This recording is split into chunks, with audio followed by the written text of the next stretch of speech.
Good morning, afternoon, and evening, everyone. Thanks for joining us for another Cassandra Lunch. It's good to be back again. This afternoon, we have a special speaker, Dipan, who's going to be continuing his CDC for Apache Cassandra talk from a couple weeks ago. Sponsors for this event are Raul and myself. We are looking for speakers and sponsors for this lunch. If you're interested in either opportunity, please reach out to me at my email listed out below, or visit our website and you can contact us there as well. We are part of a larger community called Data Community DC, which believes in building an inclusive environment. So no matter your race, gender, sex, or sexual orientation, everyone is welcome, and we expect respect to be given to all. Data Community DC is actually made up of a lot of different groups. The groups are listed here. If you're interested in learning more about any of these groups listed, please visit the sites listed below. So what do we cover here on our Cassandra lunches? If it's your first time here, we cover everything that has to do with Cassandra, sometimes Spark and Kafka as well. If it is your first time joining this lunch, please introduce yourself, how you work with Cassandra, what you want to learn from these lunches. And for this new year, we'd like it if you just list some things you'd like to learn or gain from these lunches, or some potential topics you'd like us to cover in future lunches. So just go ahead and drop that in the chat. Group rules: if you have a question, please ask it. As I mentioned earlier, please be courteous to others. And we want this to be an inclusive community, so share what you know with us. Here at Anant, we design, build, and manage a global real-time data analytics platform surrounding Cassandra, Spark, and Kafka. So if it's your first time here, Cassandra is our bread and butter. I'd like to thank our program sponsors, our organizational sponsors. They're all listed here on our website as well. And then I wanted to open up the chat for any announcements you may have, any job openings, meetups coming up, hackathons, conferences, classes. Please just leave that below in the chat. And we are hiring here at Anant, full-time and part-time positions. If you're interested in any of these opportunities, please visit our website for more detailed description. Some events that we do have upcoming: obviously, we have our Cassandra lunches every Thursday, our data engineer lunches on Mondays. We're going to be starting up again for the new year this coming Monday. So please join us this coming Monday at noon, same time, same place every time. And then we want to remind you guys that we have the SiliDB Summit coming up this February. It's completely online. Visit our website for more information, but we'd like for you to join us there as well. Cassandra Lunch videos: if it's your first time here, please subscribe to the channel. You get notified when we go live, and then you'll have the full library of all our previous Cassandra lunches, and you can watch at your leisure. Also like to point you to Cassandra.Link, your one-stop resource for all things Cassandra related. And finally, our latest Apache Cassandra runbook is available. I believe we have it available for a few more days. So by next week, this runbook will be gone. So if you haven't already, please download your copy. It's completely free. I'll be dropping the link to that in the chat as well. And with that, I will be handing it over to our speaker for today, Dipan. Dipan, over to you. Okay, thanks, Arthur. Oops. Let me share my screen first. Yeah, all right. Should be visible. Okay, all right. So, hi, hello everyone. Today we're going to continue one of the sessions that we discussed, like one of the topics that we discussed a few weeks ago, that is change data capture in Cassandra. So in the earlier session, we had talked about how we can enable all of the stuff on the Cassandra side and how we can push that data into some place where it can be ingested from. So in our case, we had done it using Apache Pulsar. It could have been done using other stuff also, like say Luna or something else, but we chose Apache Pulsar for our use case, right? So today's discussion is going to be moving that data, the data that we had moved to Apache Pulsar, into various destination databases. Now, there are various options that we have depending on the use cases. So we're going to talk about all of them and then discuss them if you have any more questions related to that. Right. And yeah, related to questions, feel free to drop in those questions in the chat window anytime that you want. Aki will bring those questions up and we can talk about them. So there's no particular preference that I have for questions. You can drop them whenever you want, and I'll take them up whenever possible. All right, so let's get started. I'm just going to talk a bit about something that we already discussed, right? Why we are talking about change data capture and all of that stuff, and then I'll go into to this topic. What kind of connectors that you have, what kind of syncs that you have, and how you're going to use that depending on a use case, right? So let's get started. The primary reason why we keep on talking about change data capture for Cassandra is its data model, right? Like we discussed last time, is that our queries are pretty much limited to the kind of data model that we've created. It is limited to the primary keys and the order of the columns that you have in those primary keys. You cannot query the other columns. You can in a way with second indexes and all of that stuff, but it is not the most ideal way to query that data. So though Cassandra helps you to ingest a lot of data at a very fast rate, it's a very good database. There are some use cases where you feel that, okay, like you'll get better performance if you are using some other technology, right? So that is why we keep on talking about CDC, where you want to use Cassandra, right? Because that solves your problems very well. But then there are certain application use cases where you feel the need for other databases. So you are going to use primarily Cassandra in your architecture, but then move that data somewhere else for querying purposes, right? So the CDC architecture that I've seen till now is that you have the change agent for Apache Cassandra that gets deployed on all your Cassandra nodes, right? And then you have the CDC connector for Cassandra that gets deployed on your Pulsar cluster, right? So how we had seen earlier, you have your agent on all your nodes. On the left-hand side, you can see your nodes, right? And then you have your these agents that push that data into a topic inside Apache Pulsar. The dotted rectangle that you see is your Apache Pulsar cluster. In our case, we were running with just a standalone Pulsar node for development purposes, right? But then you have your events. Now, what are events? Events were your deletes, updates, inserts, and all of those queries that got executed. So you had these events that went into this events topic. Then you had the source connector for Pulsar, which was basically processing all the data that came into that events topic, and then converted into the sort of data that you want to push into your destination database, right? So on Pulsar, you had two different topics. Now, in today's discussion about syncs, right? You have connectors, is what we saw earlier, and we were going to talk about syncs. What syncs do is they feed that data that you have in Apache Pulsar into any destination database that you have. And though I keep on saying database, there are various other options also that you can use. So we'll see them too, right? So a high-level architecture for that is on the left-hand side, you have your source, which in our case is going to be Cassandra.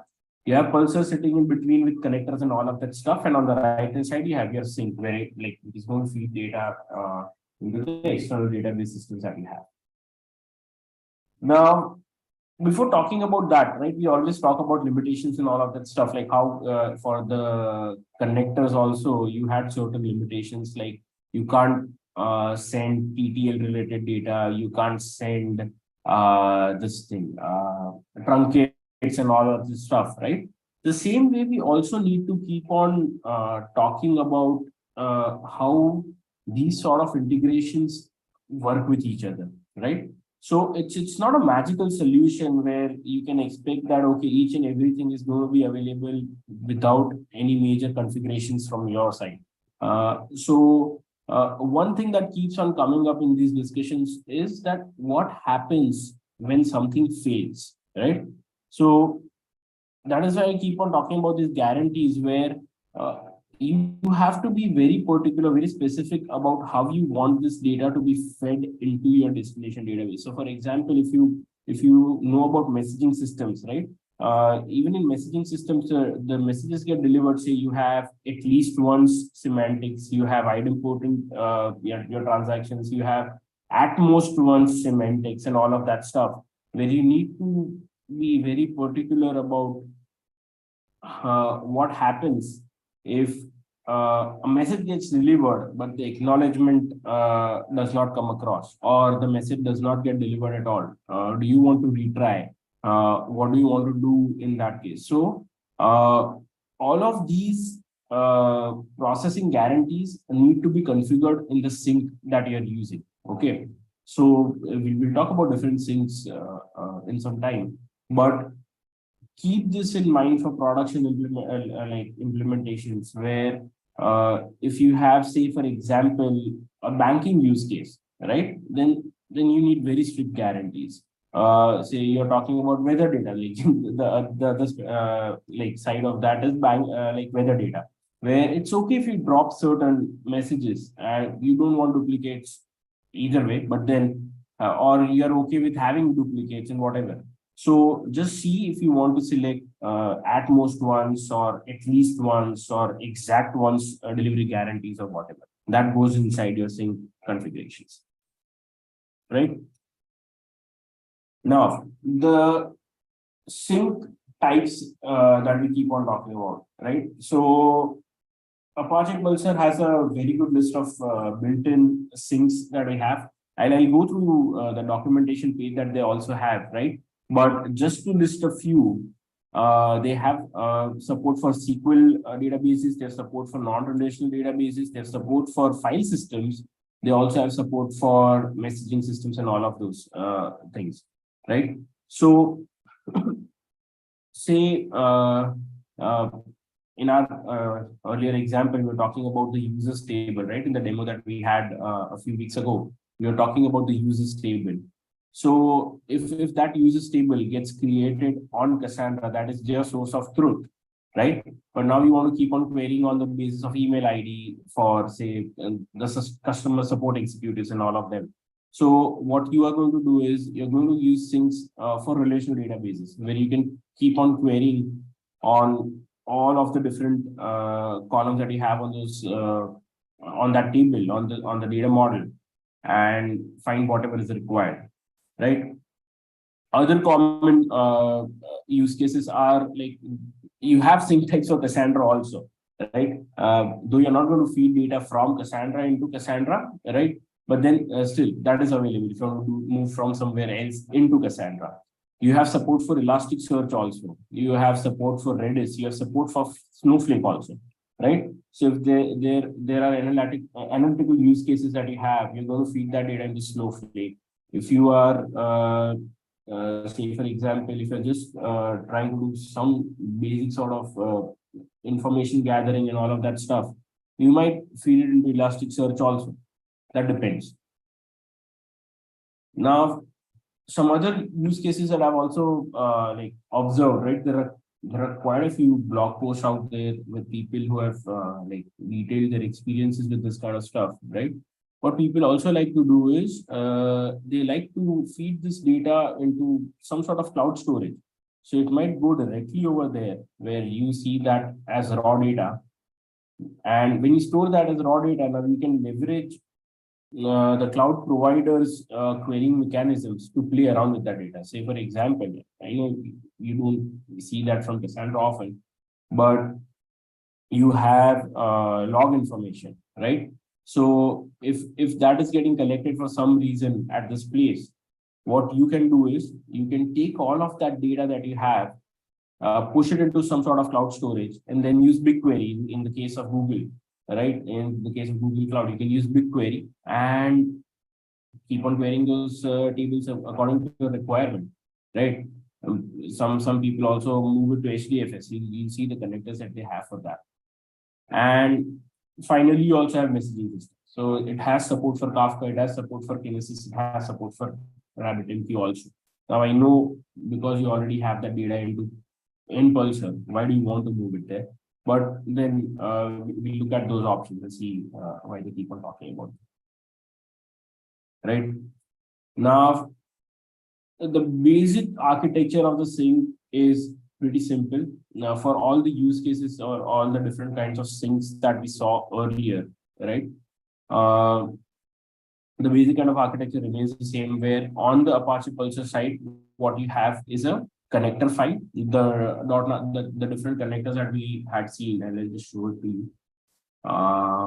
We have where are the connectors?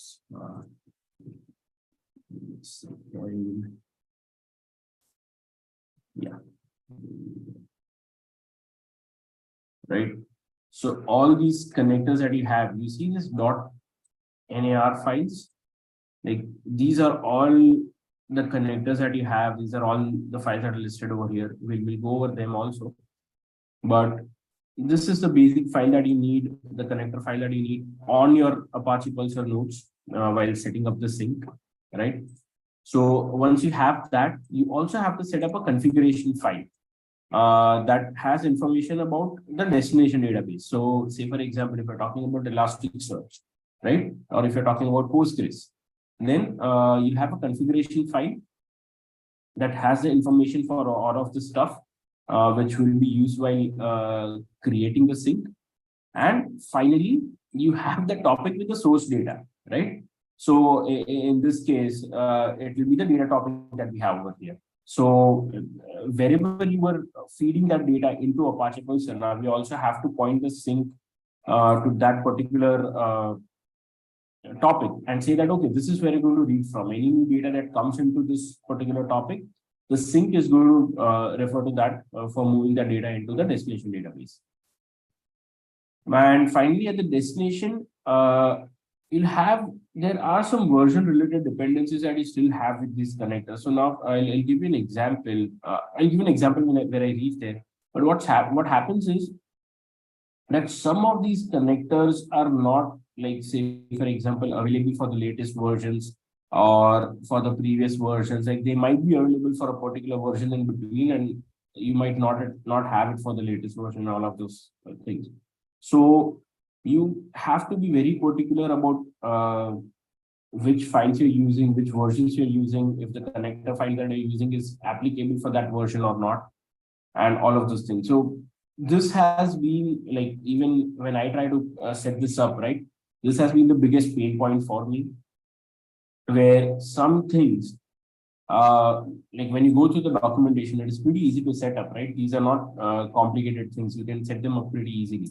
But then you start running into errors and you're not able to resolve them at all. You don't find documentation related to that and all of that stuff. And then you finally realize that it is because you are on a particular version, which is causing the issue.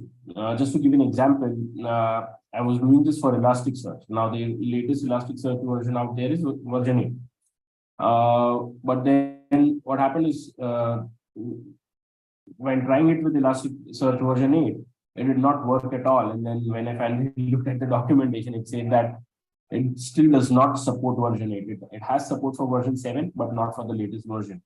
So that is where like you might run into all of those problems. So you'll have to do a bit of trial and error because of that, if the documentation does not say that clearly. In the case of Elasticsearch, see that for Postgres also and all those different things. Finally, at the destination, you need to see whatever data you're bringing in from Cassandra. You need a similar schema that you should have on your destination database. So, hey, Akwi, am I audible? Yeah, we can hear you. What's cracking? You're coming. All right. Okay, so as I was saying, at the destination, you obviously, because that is where you're going to feed that data into, and that schema gets mentioned in this configuration file, right? So let's go over the syncs that we have, and then I'll go over an example of, say, we can do this for Elasticsearch and we can do Postgres, right? Okay, so if you look at this, the Apache Pulsar, the downloads page that it has, right? The downloads page has a section for connectors, right? And if you look at the connectors options, you'll have say Apache Cassandra source and sync because it supports both the options for Apache Cassandra. For someplace else, if for example, Elasticsearch is also source and sync. For HBase, HDFS, and all of that stuff, they just have syncs which you can use. So what to do in that case is, say for example, you want to do this on HDFS, right? This is a download option that you have for Pulsar HDFS, and then set it up. You also need to ensure that you're using the same connector or sync file for the version that you have. So for example, if the latest Apache Pulsar version is 2.11, all right. So if you're running 2.11, you download the connector for 2.11. If you're running an older version, you download the connector for that particular version. Don't use the latest connector that is available. All right. And all of this, and yeah, so what is your recommendation for getting around issues with the documentation? All right. So that is like just generic advice that you have for anything. You are going to run into issues with the documentation. I think the best option that against those challenges is having like pretty good skills with Google. So try all your like extra options that you have for Google searches, right? Try to like sometimes what happens is the search option that you have over here does not work that well. All right, it does not work for Apache Pulsar, I know. So what you can do is you can go to Google and then use the site option to query just the Pulsar website and then query for it, or just query, say for example, if you're trying to find good blog posts around this, any place that you use. So for example, if you use Medium, try to limit your searches to that particular site, exclude anything that you feel is giving you like unrelated data, unrelated search information, right? And yeah, for documentation, I don't think I have, at least for Apache Pulsar, I don't think I have any other alternative for you. There should be a channel, I don't know, there should be a community channel or an email list that you can maybe use, but we'll have to see how active that is. So yeah, I don't have an exact answer to your question. We'll just have to try Google and some trial and error from your side. All right, so we've gone through the connectors that you have. This is the definitive list that they have right now, right? And if we talk, let's just talk about Elasticsearch first, right? So for example, if you see the requirements over here to deploy an Elasticsearch sync connector, right? It is only working for Elasticsearch 7 right now. Yeah, Elasticsearch 8 support is not added yet. It also supports OpenSearch, so that's good, right? And while you set it up, what you need to do is, if you remember, we talked about these two pieces, right? You have the configuration at the Apache Pulsar side and you have the configuration at the destination side. So for that, what you're going to do is,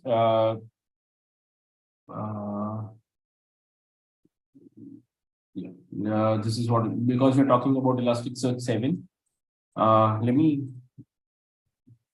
just maybe open up a new part and collect whatever information is required. That in that way I can show you a lot better. So if you go over the configuration, right? I'm not going over each and everything that is mentioned over here, right?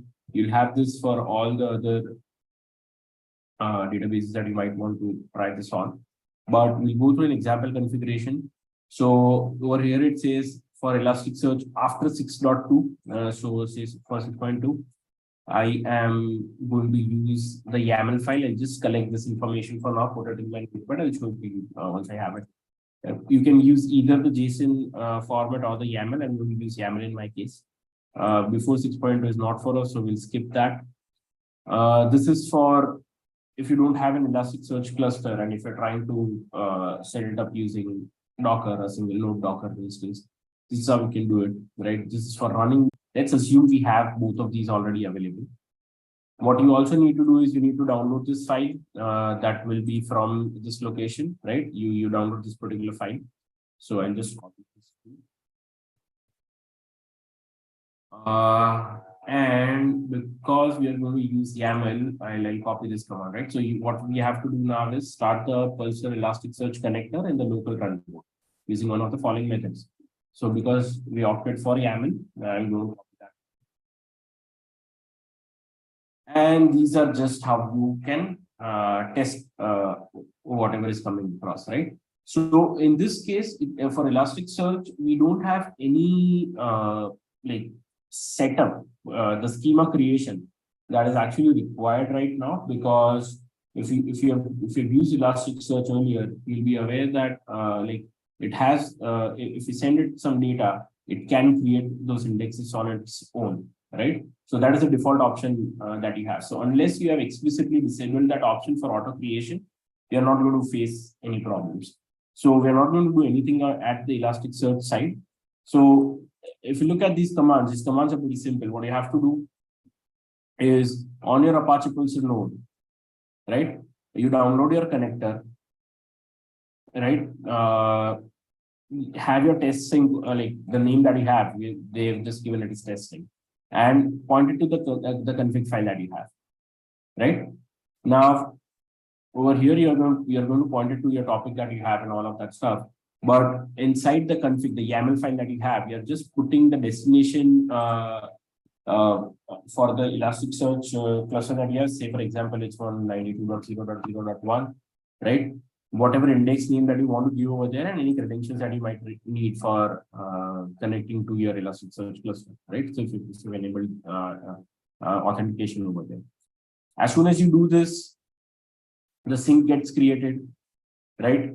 And maybe you produce a test message in Pulsar to test it out. But in our case, it should ideally be pointing to the source topic that we have, right? And it should be data from that particular topic if we insert, update, or delete anything from Apache Cassandra, right?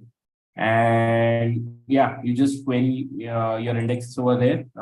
In our case, the name was my index, right? You refresh and query that index, and you'll be able to see that data,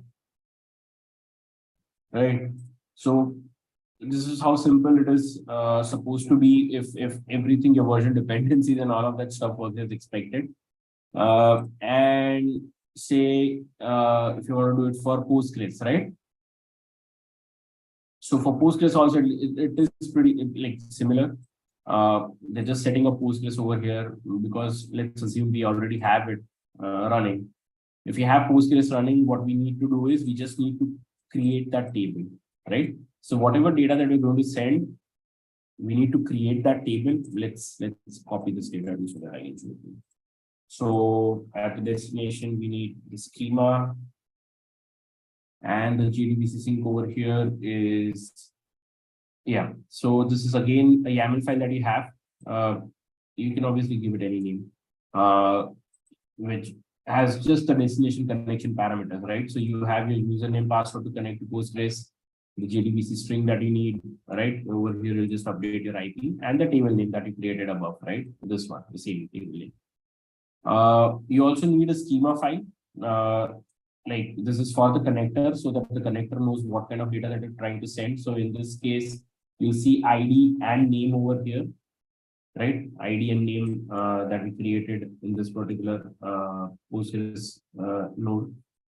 And then you just run this.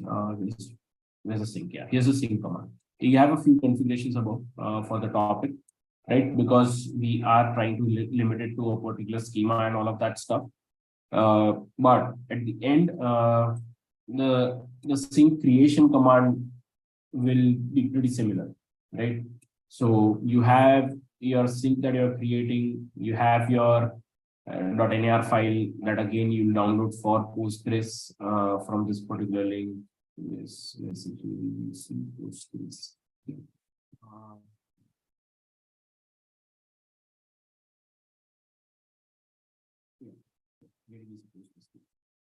So this is where you download it from, and then you have your inputs, you have the name of the sync. This is the name of the sync that you are creating, the configuration file that we created above.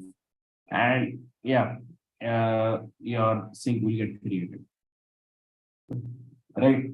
So that is how you create a sync. If you look at the options for all the other like things that are also available, yes, there are various things that you might have to do depending on your destination cluster. So, for example, if you have Snowflake, right, and if you have authentication enabled, if you have encryption enabled, if you need some sort of certificates to connect, the SSL certificates to connect to them, you'll have to like obviously customize your approach to that. This is the simplest form of setup that you have, right?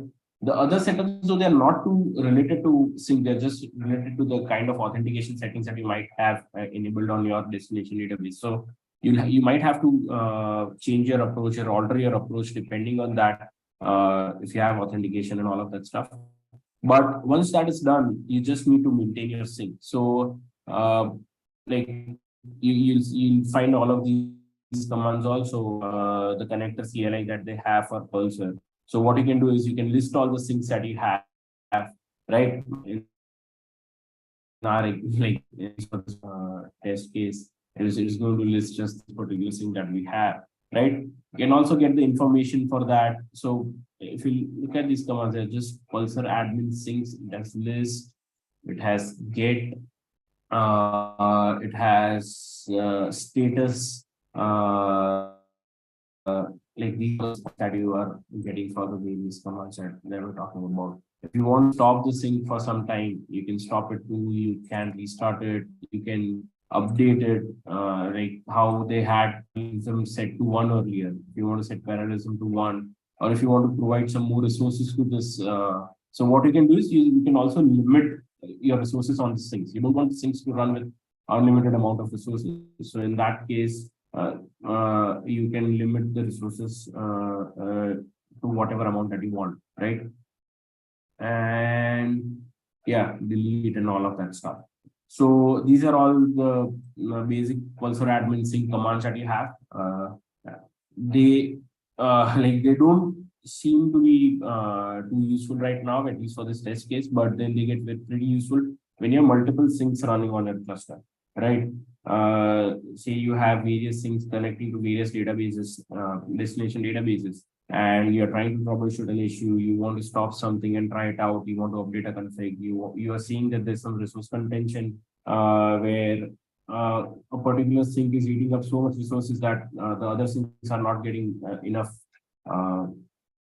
like bandwidth to do enough CPU, enough memory to perform their operations. So you can like all of these commands will be very useful at that point of time from the administrator point of view. Right. So that is what you can do using the CLI. Right. Yeah. I think that is all that I have for this session. We can just go through if there's anything that you're trying to do related to this particular topic. If you're looking at the Pulsar documentation, it is under Pulsar IO, right? You can use all of that. Like you'll be able to see all the built-in connectors listed over here. Your CDC connectors are also listed over here. Yeah, okay. This is for Canada division. And you see various options that you have for customizing this according to use case. So there are you can create your own connectors and syncs on top of this, right? So yeah, this is where you'll find the documentation related to this. So feel free to go through it and drop in any questions that you have right now, or even if you have those questions later, feel free to reach out to us and ask us any questions that you have. Akhi, that's it from my side for today. All right, thank you, Dipan. While we give people a few seconds to drop any questions they may have in the chat, like Dipan mentioned, if you're watching this later, I know we're streaming this live, but if you are watching this a little bit later, feel free to drop your questions in the comment section. We'll circle back and we'll have a blog post here with more information there. So please, just again, I want to reiterate, we have our the 12th edition of our Apache Cassandra Lunch book still available for a few more days. That will be gone next week. So if you haven't already, please download your copy now. The link is in the chat. And then also please check out our events page. We're really excited about this year. We have a lot of lunches and a lot of events coming to you. And I believe that's all we have. There are no further questions in the chat. I want to thank everybody for joining. Dipan, I want to thank you as well. Fantastic talk. And just pray everybody has a great day, and we'll see you guys same time, same place next week. Take care, everyone.